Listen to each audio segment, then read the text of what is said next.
موضوع الدرس في آداب سماع القرآن وفضيلة الذكر سورة الأعراف تفسير ابن كثير. الحمد لله رب العالمين والصلاة والسلام على أشرف الأنبياء وسيد المرسلين سيدنا محمد وعلى آله وأصحابه أجمعين. اللهم صل على سيدنا محمد وعلى آل سيدنا محمد كما صليت على إبراهيم وعلى آل إبراهيم في العالمين إنك حميد مجيد. أعوذ بالله من الشيطان الرجيم. بسم الله الرحمن الرحيم. وإذا قرئ القرآن فاستمعوا له وأنصتوا لعلكم ترحمون.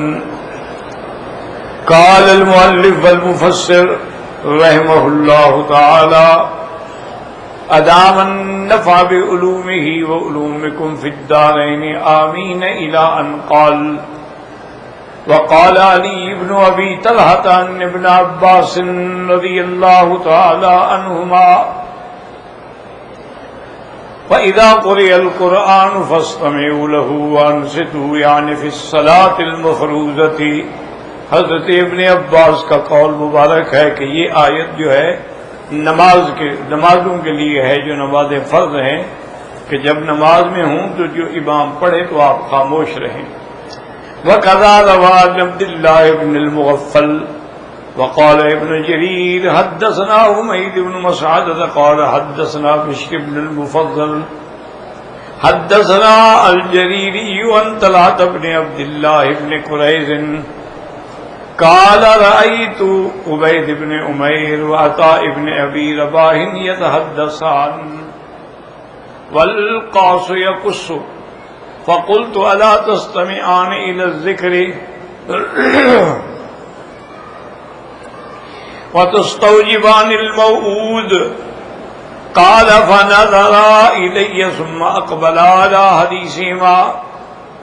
قال فعدت فنظر إلي وأقبلا على حديثهما. قال فعدت الثالثة. قال فنظر إلي فقال إنما ذلك في الصلاة. وإذا قرئ القرآن فاستمعوا له وأنصتوا. وكذا قال سفيان الثوري عن أبي هاشم اسماعیل بن کثیر عن مجاہد. اس روایت میں حضرت عبداللہ بن المغفل رضی اللہ تعالیٰ عنہ فرماتے ہیں کہ میں نے دیکھا عبید بن عمیر عطا ابن ابی رباح باتیں کر رہے ہیں اور ایک قصے کرنے والا قصہ بیان کر رہا ہے. فقلت الا تستمعان الى الذکر وتستوجبان الموعود. تو میں نے ان سے کہا اللہ کے بندے تم کیوں نہیں اس ذکر کو اس کو سنو تاکہ تمہیں جو اللہ نے وعدہ کیا ہے سننے پر ثواب کا وہ حاصل کرو. انہوں نے میری طرف دیکھا لیکن خیال نہیں کیا. میں نے پھر ان سے یہی کہا پھر بھی انہوں نے خیال نہیں کیا. جب تیسری دفعہ میں نے دیکھا فنظر الی وقال انما ذلک فی الصلاۃ. اس کے بعد نے فرمایا اللہ کے بندے یہ آیت جو ہے نماز کے لیے ہے. اب نماز کے علاوہ اگر کوئی قرآن پڑھ رہا ہے تو یہ ہم پر فرض نہیں ہے کہ ہم سنیں، لیکن اگر قرآن امام پڑھ رہا ہے تو اس کے پیچھے ہمیں خاموش رہنا ہے کیونکہ یہ آیت ہے ہی نماز کے لیے. وقضى رواه غير واحد عن مجاهد وقال عبد الرزاق بن الثوري عن ليس المجاهد قال لا باس اذا قرأ الرجل في غير الصلاة ان يتكلم.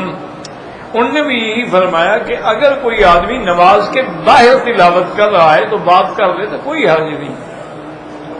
وقضى قال سعيد بن جبير والضحاك وابراهيم النخعي وقتادة والشعبي والسدي وعبد الرحمن بن زيد بن اسلم ان المراد بذلك في الصلاة. اس آیت کا جو حکم ہے وہ نماز کے لیے ہے کہ جب آپ نماز میں ہوں امام کے پیچھے ہوں اور امام پڑھ رہا ہو تو خاموش رہو اور سنو. وقال شعبة عن منصور سمعت إبراهيم بن أبي حمزة يحدث أنه سمع مجاهدا يقول في هذه الآية وَإِذَا قُرِئَ الْقُرْآنُ فَاسْتَمِعُوا لَهُ وَأَنصِتُوا قَالَ فِي الصَّلَاةِ وَالْخُطْبَةِ يَوْمَ الْجُمْعَةِ. انہوں نے فرمایا اس آیت کا جو حکم ہے وہ نماز میں ہے، اور اسی طرح اگر جمعہ کا خطبہ ہے تو جب امام خطبہ شروع کر دے یا ممبر پہ آ جائے تو آپ بالکل خاموش ہو جائیں، حتیٰ کہ اگر امام خطبے کے دوران میں کوئی دعا مانگتے ہیں تو تمہیں آمین بھی نہیں کہنا ہے، خاموش ہو کے سننا ہے. وَقَدَا رَوَى ابْنُ جُرَيْجٍ عَنْ عَطَاءٍ عَنْ مِثْلَهُ وَقَالَ هُشَيْمٌ عَنِ الرَّبِيعِ بْنِ ذَبِيحٍ عَنِ الْحَسَنِ قَالَ فِي الصَّلَاةِ وَعِنْدَ الذِّكْرِ، کہ نماز کے وقت میں یا کسی یعنی ذکر کے موقع پر کہ کوئی بیان کر رہا ہے، قرآن پڑھ رہا ہے. وقال ابن المبارک رحمہ اللہ عن بقیۃ سمعت ثابت بن اجران یقول سمعت سعید بن جبیر یقول فی قوله وَإِذَا قُرِئَ الْقُرْآنُ فَاسْتَمِعُوا لَهُ وَأَنصِتُوا. قال الانصات یوم الاضحیٰ ویوم الفطر، یعنی عید کا خطبہ ہے، عید فطر ہے یا عید ضحیٰ ہے، ویوم الجمعہ یا جمعہ کا خطبہ ہے، وفیما تجہر بہ الامام من الصلاۃ، یا وہ نمازیں ہیں جس میں امام جہری قرآن پڑھتے ہیں، جیسے فجر کی نماز ہے، مغرب کی نماز ہے، عشاء کی نماز ہے. وہذا اختیار ابن جریر ان المراد من ذلك الانصات فی الصلاۃ وفی الخطبہ، کہ نماز ہو تو خاموش رہیں، خطبہ ہو تو خاموش رہیں. كما جاء في الحديث من الامر بالانصات خلف الامام وحال الخطبة، جیسے کہ حدیثوں میں آپ نے پڑھا ہے، سنا ہے کہ اللہ نے حکم دیا اور حضور نے فرمایا کہ جب امام پڑھے تم چپ رہو، اور جب امام خطبہ دے تب بھی تم چپ رہو. وقال عبد الرزاق الثوری ليس المجاهد انه كره اذا مر الامام بآية خوف او بآية رحمة ان يقول احد من خلفه شيئا. حضرت سفیان ثوری فرماتے ہیں کہ حضرت مجاہد رحمۃ اللہ علیہ اس بات کو بھی وہ مکروہ سمجھتے تھے کہ امام قرآن پڑھ رہا ہے، کوئی آیت خوف کی آ گئی یا رحمت کی آ گئی تو پیچھے والا کوئی دعا مانگنی شروع کر دے، نہیں، اس کا کام ہے کہ خاموش رہے. وقال مبارک ابن فضالۃ الحسن اذا جلست الى القرآن فانصت له، اور اگر تم قرآن سن رہے ہو تو خاموش رہو. وقال الامام احمد حدثنا ابو سعید مولا بنی ہاشم حدثنا عباد بن میسرۃ عن الحسن ابی رضی اللہ تعالی عنہ ان رسول اللہ صلی اللہ علیہ وسلم قال من استمع الى آیۃ من کتاب اللہ کتبت له حسنۃ مضاعفۃ ومن تلاها كان له نورا یوم القیامہ. تفرد به الامام محمد رحمہ اللہ تعالی. حضرت ابی ہریرہ رضی اللہ تعالی عنہ سے روایت ہے کہ حضور پاک نے فرمایا جو شخص اللہ کے قرآن کی ایک آیت بھی سنتا ہے اس کو دگنا اجر ملتا ہے، اور اگر خود پڑھ رہا ہے تو یہ قرآن قیامت میں اس کے لیے نور ہوگا. تفضل به الامام احمد رحمہ اللہ تعالی. اب الحمدللہ کہ آپ نے ساری حدیثیں اللہ کی رحمت سے سن لی ہیں، تو امام ابو حنیفہ رحمت اللہ علیہ کے نزدیک تو اگر آدمی اکیلے نماز پڑھ رہا ہے یا امام ہے تو فاتحہ پڑھے گا، لیکن اگر وہ مقتدی ہے، امام کے پیچھے ہے، چاہے وہ نماز جہری ہے یا سری ہے، یعنی وہ نمازیں جن میں امام زور سے پڑھتا ہے یا دوہرا سر ہے، مقتدی کچھ نہیں پڑھے گا، وہ خاموش رہے. امام احمد بن حنبل رحمۃ اللہ علیہ فرماتے ہیں کہ جو جہری نمازیں ہیں اس میں تو مقتدی خاموش رہے، لیکن جو سری نمازیں ہیں ان کے اندر مقتدی کو چاہیے کہ فاتحہ پڑھے. اسی طرح کا ایک قول جو ہے امام شافعی رحمۃ اللہ علیہ کا بھی آپ پڑھ چکے ہیں. اصل مشکل یہی ہوتی ہے کہ جیسے آج کل بہت سارے دوست ہمارے نوجوان عزیز اتنا سخت نعوذ باللہ بات کہتے ہیں کہ جی یہ حنفی جو ہے نا ان کی تو نماز ہے ہی نہیں نا، چونکہ جو آدمی نماز میں فاتحہ نہ پڑھے نماز ہی نہیں ہوتی، کہ حضور صلی اللہ علیہ وسلم کی حدیث مبارک ہے کہ لا صلاۃ الا بفاتحۃ الکتاب، فاتحہ کے بغیر کوئی نماز ہے ہی نہیں۔ اور اس میں وہ اتنا بڑھ جاتے ہیں کہ حالانکہ آج تک دنیا میں کسی نے یہ فتویٰ نہیں دیا ہے کہ مقتدی اگر فاتحہ نہ پڑھے تو اس کی نماز نہیں ہوتی۔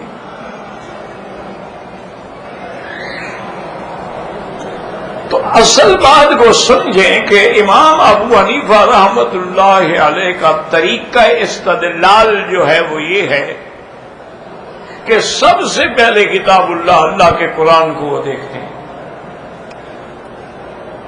جب قرآن کا حکم ہے بات ہی ختم ہو گئی۔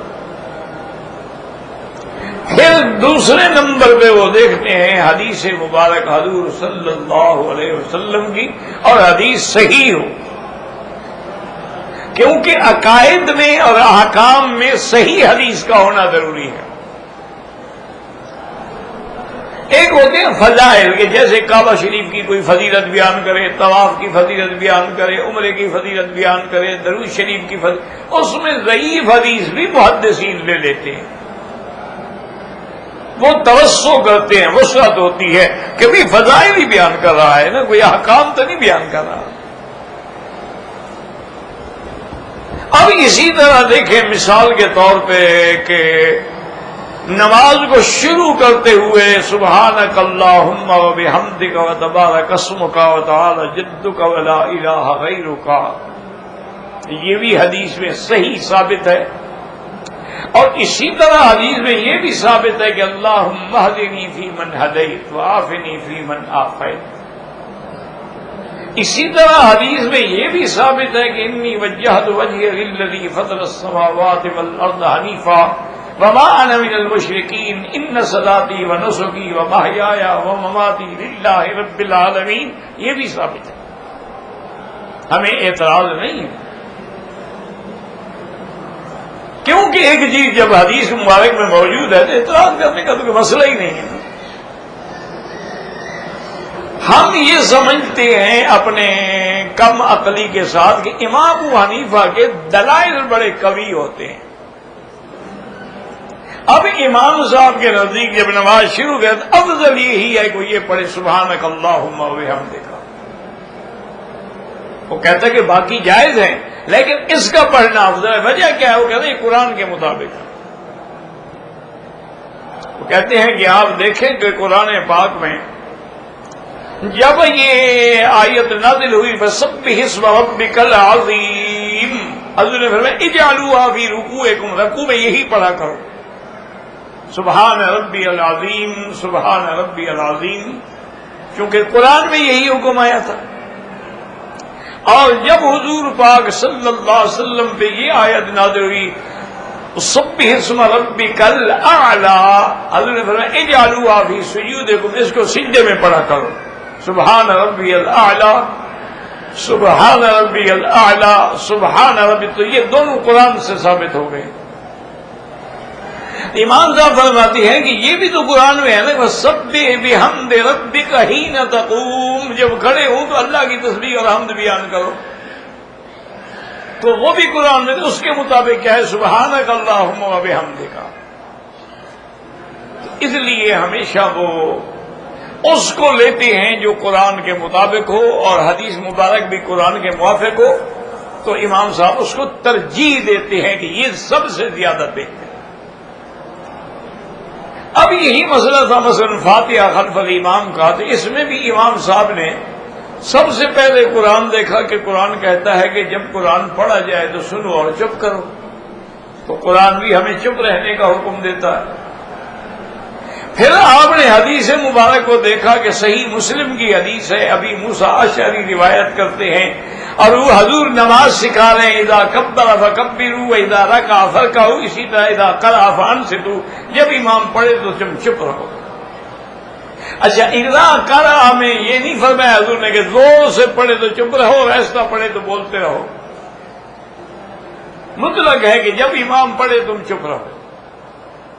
لیکن امام صاحب نے پھر ایک اور حدیث مبارک بھی لی کہ بھی اگر نماز سری ہے تو حضور نے فرمایا انما جعل الامام لیؤتم بہ، امام ہوتا ہی اسی لیے ہے کہ اس کی اقتداء کی جائے.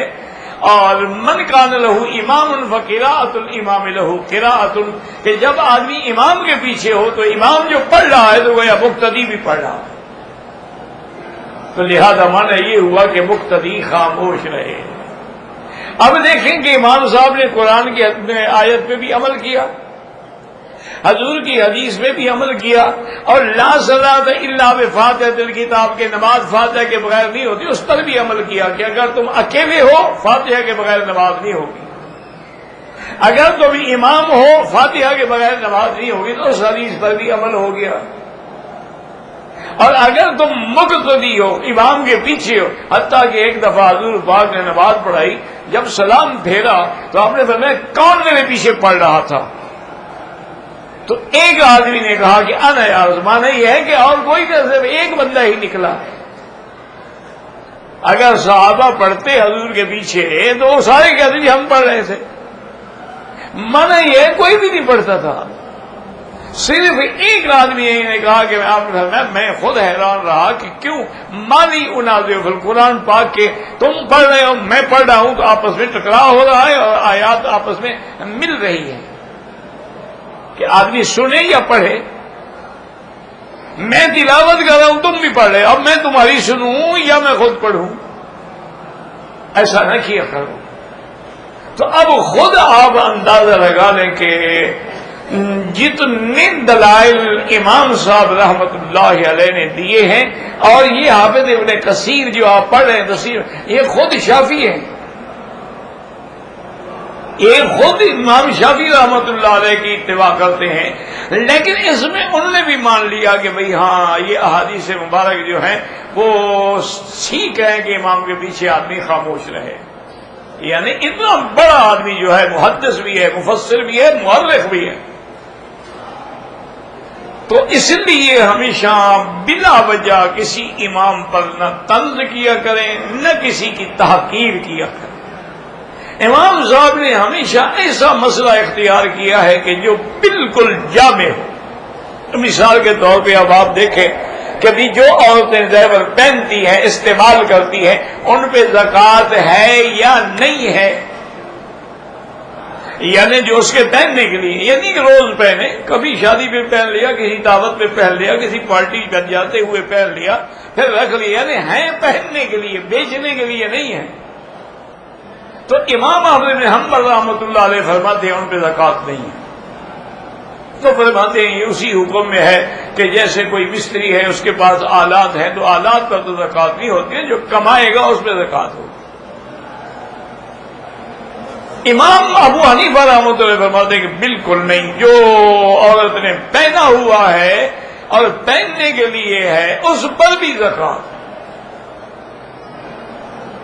اس کی وجہ کیا فرماتے ہیں کہ والذین یکنزون الذهب والفضة ولا ينفقونها في سبيل الله فبشرهم بعذاب أليم. فرماتے ہیں کہ سب سے بڑا حکم تو قرآن میں ہے کہ جو لوگ سونے چاندی کا ڈھیر رکھتے ہیں پھر اللہ کے راستے میں زکوٰۃ نہیں دیتے، خیرات نہیں دیتے، چونکہ عام خیرات نہیں ہے.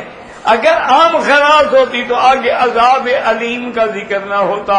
جب عذاب علیم کا ذکر ہے تو مانا کہ زکوٰۃ فرض جو ادا نہیں کرتا اس کے لیے اللہ نے بڑا دردناک عذاب رکھا ہے. یوم قیامت والے دن اسی سونے چاندی کو جہنم کی آگ میں گرم کیا جائے گا. یوم یحما فی نار جہنم فتقوی بہا جنوبہم وجباہہم. پھر اللہ حکم دیں گے کہ اب اسی کے ساتھ اس کے چہروں پر بھی، اس کے دونوں پسلیوں پر بھی، بدن پر بھی اسی سے داغ دو. اور ان کو کہا جائے گا ذوقوا ما کنتم تکنزون، اب مزہ چکھو جو تم نے سونے چاندی کے ڈھیر لگائے تھے اور اللہ کی زکوٰۃ نہیں دی، اب چکھو مزہ۔ تو اس لیے امام صاحب فرماتے ہیں کہ اگر عورت کے پہننے والے زیور بھی ہیں ان کی زکوٰۃ بھی دینی ہوگی۔ اور اسی طرح ایک حدیث مبارک بھی ہے، حضور پاک کے گھر میں ایک بچی آئی، اس کے یعنی ہاتھوں میں کنگن تھے، سواران من ذهب، سونے کے۔ آپ نے فرمایا خیال کر اس کی زکوٰۃ دیا کرو ورنہ سواران من نار، قیامت میں پھر جہنم کے کنگن ہاتھوں میں ڈالے جائیں گے۔ تو اب امام صاحب کے پاس قرآن کی آیت بھی ہے، حدیث مبارک بھی ہے۔ اور دوسرا ایک مسئلہ یہ بھی سمجھو، اللہ کرے کہ بات سمجھ میں آ جائے، مثال کے طور پہ قیامت والے دن تو امام ابو حنیفہ کا اجتہادی مسئلہ بھی اللہ کے سامنے پیش ہوگا، امام احمد بن حنبل، امام شافعی، سب کے اجتہادات پیش ہوں گے۔ اچھا، اگر اس دن قیامت میں فیصلہ ہو گیا کہ امام احمد بن حنبل کا قول ٹھیک ہے کہ جو عورت زیور پہنتی ہے اس پہ زکوٰۃ نہیں ہے، لیکن اگر اس نے زکوٰۃ دی ہے ابو حنیفہ تو اس کو صدقے کا خیرات کا ثواب تو مل جائے گا نا۔ زکوٰۃ واجب نہ ہوئی لیکن خیرات تو کہیں نہیں گئی نا۔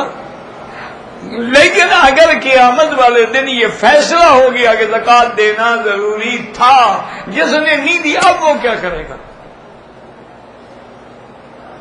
اس لیے امام صاحب رحمت اللہ علیہ جو ہے نا جی، اتنا جامع قول اختیار کرتے ہیں قرآن و حدیث کی روشنی میں کہ اللہ کی رحمت سے۔ اب مثلا ظہر کی نماز، امام ابو حنیفہ رحمت اللہ علیہ کے نزدیک 4 رکعتیں سنت مؤکدہ ہیں۔ افضل ان کے نزدیک یہ ہے کہ 4 رکعتیں کٹھی پڑھے، چاہے 2 کر کے پڑھے، مقصد ہے کہ 4 رکعت پڑھنا سنت مؤکدہ ہے۔ اچھا، باقی ائمہ کے نزدیک یہ بھی ہے کہ نہیں 2 رکعت، وہ کہتے ہیں کہ فلاں حدیث مبارک میں یہ موجود ہے کہ حضور جب مسجد میں آئے تو 2 رکعتیں پڑھی، وہ 2 رکعت پڑھتے ہیں ظہر سے پہلے۔ اچھا، اب یہ دیکھیں کہ اگر قیامت میں فیصلہ ہوا بھی وہ 2 رکعت والا قول صحیح ہے تو جس نے 4 پڑھی ہیں تو 2 نفل ہو جائیں گی، اور اگر فیصلہ ہوا کہ نہیں وہ 4 رکعت والا قول صحیح ہے، جیسے پڑھی 2 ہیں باقی 2 رکعتیں کہاں سے لے آئے گا؟ اس لیے امام صاحب کو بڑا، اب دیکھیں، اچھا کسی مسئلے میں بھی دیکھ لیں، مثلا تراویح ہے، امام صاحب 20 رکعتوں کو سنت مؤکدہ سمجھتے ہیں۔ اچھا، حدیث مبارک میں 8 کی روایت بھی ہے، 11 کی بھی ہے، 13 کی بھی ہے، آمنا وصدقنا، ہمیں کسی حدیث کا انکار نہیں ہے۔ تو اب یہ بحث الگ ہے کہ 8 سے مراد تہجد ہے یا تراویح ہے، لیکن حدیث تو ہے نا۔ اب جس آدمی نے 20 رکعت پڑھی ہے تو 8 والی حدیث پہ بھی عمل ہو گیا، 12 والی پہ بھی ہو گیا، 11 والی پہ بھی ہو گیا، 13 والی پہ بھی، ساری حدیثوں پہ عمل ہو گیا۔ اور جس نے 8 پڑھی ہے تو باقی حدیثوں کا جواب کون دے گا؟ باقی حدیثیں تو رہ گئی نا، 11 والی اور 13 والی اور 20 والی۔ تو اس لیے ہمیشہ امام صاحب ایک بڑا ہی جامع ترین قول دیتے ہیں، حتیٰ کہ مجھے آپ کے وہ ایک تھے نا جسٹس تنزیل الرحمن، میرے خیال ابھی نام بھول رہا ہے، کافی عرصہ ہو گیا، وہ تھے جنہوں نے اسلامی قانون کی ترتیب میں، تدوین میں بڑا کام کیا پاکستان میں۔ اسلامی قانون اس وقت موجود ہے، یہ نہیں ہے کہ ابھی اس کو ہم نے بنانا ہے یا اس کے اپنے دفعات ٹھیک، بالکل مرتب محقق مدون موجود ہے، بس دعا کریں کہ اللہ نافذ کرنے کی توفیق دے۔ اچھا، اور پھر یہ ہے، خدا کی شان یہ ہے کہ نافذ کرنے کے لیے آئین کے اندر بھی یہ موجود ہے۔ 1973 کے آئین میں یہ موجود ہے کہ 7 سال کی مدت کے بعد جو قانون قرآن پاک سے حدیث رسول سے متصادم ہو تو اس ادارے کو، اس جج کو، اس کورٹ کو یہ حق ہوگا کہ ہے اسلام کے خلاف والے قانون کو ختم کر دے. یہ آئین میں لکھا ہوا ہے. اور 1973 کا آئین جو تھا وہ بڑا متفق آئین تھا، بھٹو صاحب کے زمانے کا تھا، جس پر تمام علماء کے تمام جماعتوں میں دستخط تھے. اللہ کی مرضی تھا، اللہ جس سے کام لے. اچھا وہ آئین بن گیا. میرے اپنے دوست تھے جسٹس منیر شہید ہو گئے رحمت اللہ علیہ، انہوں نے مجھے خود کہا کہ میرے سامنے کیس آتے تھے وراثت کے اور انگریزی قانون کے مطابق، تو میں نے اس آئین کی شک کو سامنے رکھ کے تمام انگریزی قوانین کو منسوخ کر دیا اور حکم دے دیا کہ آج کے بعد پاکستان کے اندر وراثت کا مسئلہ جو اسلام کے مطابق ہوگا. اور ہو رہا ہے، کوئی روک ہی نہیں سکتا کیونکہ آئین کے مطابق بات ہے اور ایک جسٹس نے فیصلہ دے دیا ہے، اس کو کون روک سکتا. تو اس لیے انہوں نے مجھے یہ بھی فرمایا، کہنے لگے کہ جب تدوین ہو رہی تھی، تدوین مانا یہ تھا کہ وہ قرآن پاک کے قوانین احکام جو ہے نا ان کو دفعات کی شکل میں، جیسے آپ کیا پہلے بنے ہوئے ہیں نا جی لارڈ مکالے کی باتیں اور پولیس لا بنے، آج تک تو آپ کے پاس وہ انڈیا والا لا ہے نا 1935 والا، تو اس میں ہے نا بھی چوری کرے تو دفعہ یہ ہے اور قتل کرے تو 302 ہے، اتفاقی قتل ہو تو 304 ہے اور چوری ہے تو 379 ہے اور 380 ہے اور یہ ہے یہ ہے یہ ہے. اس کے مطابق انہوں نے کہا جی اب اسلامی دفعات بھی بناؤ تاکہ اگر اس نے جرم کیا تو اس میں کون سا اسلامی دفعہ لگے گا. وہ سارا کوئی مرتب ہو گیا. تو انہوں نے فرمایا کہ وکیل صاحب جب ہم کسی مشکل میں پھنس جاتے ہیں نا کہ مسئلے کا حل نہیں ملتا، امام ابو حنیفہ کی فقہ میں موجود ہوتا رحمت اللہ علیہ، اللہ ان کی قبر پہ کروڑوں رحمتیں فرمائے، کہ اس کا ان کی کتابوں میں فقہ میں کوئی نہ کوئی حل جو ہے وہ موجود ہوتا. اب انہوں نے کہا جی کہ جیسے اس مسئلے میں ہم پھنس گئے کہ قرآن کہتا ہے کہ چور کا ہاتھ کاٹا جائے، ٹھیک ہے ہاتھ کٹ گیا، یہ تو قرآن ہے نا، اس کا تو کوئی انکار نہیں کر سکتا. بس سارے کو سارے کا تو فقطعوا ایدیہم. تو جسٹس صاحب نے مجھے کہا مکی صاحب مشکل یہ ہو گئی کہ حضور کے زمانے میں تو میڈیکل اور پلاسٹک سرجری اتنی ایڈوانس نہیں تھی، آج کل تو اتنی ایڈوانس ہو گئی ہے، اس کا ہاتھ کاٹ دو، اس کو دے دو، ڈاکٹر 2 منٹ کے بعد لگا دیں گے، پتہ بھی نہیں لگے گا، داغ بھی نہیں ہوگا.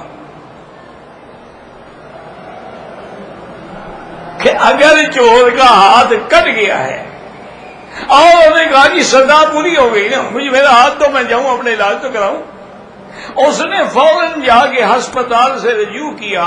تو ہسپتال میں اب اتنا آگے بڑھ گئی ہے دنیا کہ وہ فوراً اس کے ہاتھ کو جوڑیں گے، آپریشن کریں گے، جب جڑ جائے گا بعد میں پلاسٹک سرجری سے اس کو ٹھیک کر دیں گے، داغ بھی نہیں ہوگا. انہوں نے کہا جی اب یہ مسئلہ ہے کیا کریں کہ کٹنے کے بعد ہاتھ چور کی ملکیت ہے یا حکومت کی ملکیت ہے. اب یہ مسئلہ پھنس گیا. اگر چور کی ملکیت ہے پھر تو ہم نہیں روک سکتے نا. وہ کہتا ہے جی سزا آپ نے مجھے دے دی ہے، میرا ہاتھ تو اب مجھے دو نا. تو اگر یہ حکومت کی ملکیت ہے اور اس کو جوڑنے سے روکا جا سکتا ہے تو اس کی دلیل ہونی چاہیے. تو اس کے بعد باہر انہوں نے کہا کہ الحمدللہ، میں نے بھی ان کو بتایا، میں نے کہا حضرت یہ سارا فقہ میں لکھا ہوا ہے کہ ہاتھ کاٹنے کے بعد لٹکایا جائے گا تاکہ لوگ عبرت پکڑیں. اگر چور کی ملکیت ہوتا تو لٹکانے کا حکم تو نہ دیتا نا اسلام. اور دوسرا حضور کے زمانے میں خون کو بند کرنے کا کوئی ذریعہ نہیں تھا ماں سوائے اس کے کہ کھولتے ہوئے تیل میں دیتے تھے تاکہ جل جائے. جل جائے تو خون بند ہو گیا. تو جب جل جائے گا تو پلاسٹک سرجری نہیں ہو سکتی. تو اس کا معنی ہے کہ ہمیں یہ حکم دیا گیا کہ اس کو نہ تو نہ وہ پلاسٹک سرجری کرانے کا حق رکھتا ہے. تو اس لیے ہمیشہ یعنی انہوں نے فرمایا کہ جب بھی کوئی مشکل مسئلہ درپیش ہوتا ہے تو فقہ حنفی اتنی وسیع ہے ماشاءاللہ، اتنا، چونکہ امام صاحب نے 70 علماء کی جیوری بٹھائی تھی، ہر مسئلے پہ بحث ہوتی تھی، سارے مل کے پاس کرتے تھے، پھر وہ مسئلہ لکھا جاتا تھا۔ رحمت اللہ علیہم اجمعین، اللہ کروڑ رحمتیں فرمائے، اور اللہ تمام ائمہ پہ رحمتیں فرمائے، اور اللہ ہمیں سب کا ادب کرنے کی توفیق عطا فرمائے۔